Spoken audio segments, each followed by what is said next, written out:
Mohon maaf ini, kalau nggak ada Pak Prabowo, nggak bisa kejadian, Pak. Kesimpulannya apa? Ya, kita perkuat lagi dengan janji sumpah dan jabatan presiden di konstitusi juga. Kita punya pengalaman universal, semua belahan dunia. Tidak ada penguasa yang bisa melawan konstitusi. Kejadian kemarin sangat memalukan. Sudah kita ingatkan di dalam rapat balik, apakah keputusan ini sudah tepat, sudah benar, sesuai dengan konstitusi. Tapi sudah kita ambil suatu kebijakan. Malam hari, Pak, saya dapat info, inilah setiap kejadian buruk pun ada hikmah positifnya. Akan ada gelombang massa. Tapi pagi harinya Pak Andak, saya curiga. Kok pengamanan DPR begini aja? Laporan kami katanya gelombang massanya besar. Makanya saya bilang, ini ada sisi positifnya. Kok tiba-tiba jam 10 paripurnanya ditunda? Ini sisi positifnya, Pak. Ya. Siang hari bisa-bisanya pagar DPR diceretelin, nggak ada yang menghambat. Coba zaman dulu, Pak, digebuk, Pak.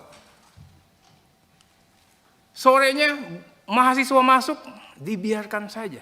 Kalau ada gesekan dikit, saya bilang sama Pak Kapolda, ini kasihan ini Kapoldanya. Di satu pihak dia harus humanis, di pihak lain dia harus amankan ini, objek vital negara. Kerja keras. Kesimpulannya apa, Pak?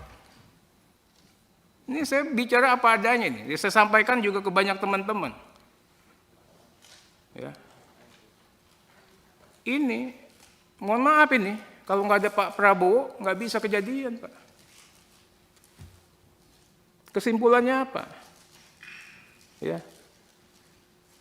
Orang yang kita anggap otoriter, totaliter, tiran, militeristik, tapi kalau kita kasih kesempatan untuk berbuat baik, bisa. Nggak ada, Pak, sejarahnya gedung DPR digoyang-goyang, dibiarin aja. Nggak ada. Nggak ada sejarahnya nih Habibur Rahman, pagar hidupnya, Pak, bisa diem. Kalau nggak ada perintah. Saya bilang mahasiswa, iya, kalian hebat. Kalian membantu kami. Tapi kalian juga harus kasih ruang sedikit. Bahwa pemerintahan baru yang akan berkuasa punya niatan baik untuk kalian. Nah, ini kita juga berharap bisa diikuti sama pasukan. Semuanya harus ikut. Saya berharap, Pak Ketua. Waktu, Ter. Iya, Pak. Indonesia ini bisa lebih baik ke depan. Mudah-mudahan ada menteri-menteri seperti Pak Menkumham lagi yang bisa dihadirkan sehingga menambah keyakinan kita. Terakhir, Pak Menteri, saya nitip ini. Pasukan di Kumham ini hebat-hebat. Bang Andap, Pak Renhat itu tahu. Saya tidak pernah nitip orang ya, Bang. Sekalipun ada, saya hanya nitip 2 orang. Nggak ada eselonnya. Mungkin sekarang udah eselon 5 lah. Itu pun dari 10 tahun saya di sini sampai sekarang orangnya itu aja, Pak.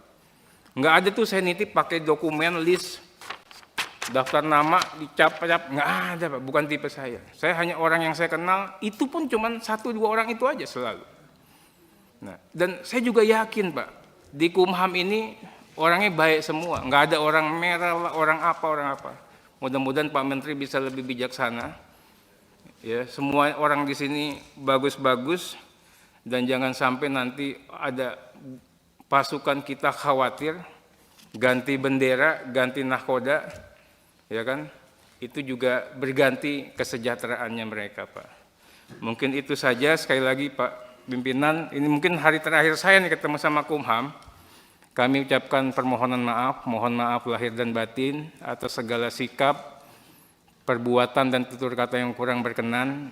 Mungkin saja saya misalnya sama Pak Cahyo, ya agak kurang selama ini, ya ini hanya karena kita ingin memperbaiki, Pak Cahyo. Sama Pak Dirjen, ya kan, walaupun udah kita bela-bela, saya juga sering dilupain, ya nggak apa-apa juga. Itu loh. Mohon maaf ya semuanya, semoga Kumham semakin hari semakin hebat lagi, dan saya yakin harus lebih hebat karena Kumham dipimpin orang yang hebat saat ini. Terima kasih, wassalamualaikum warahmatullahi wabarakatuh. Terima kasih Pak Arteri,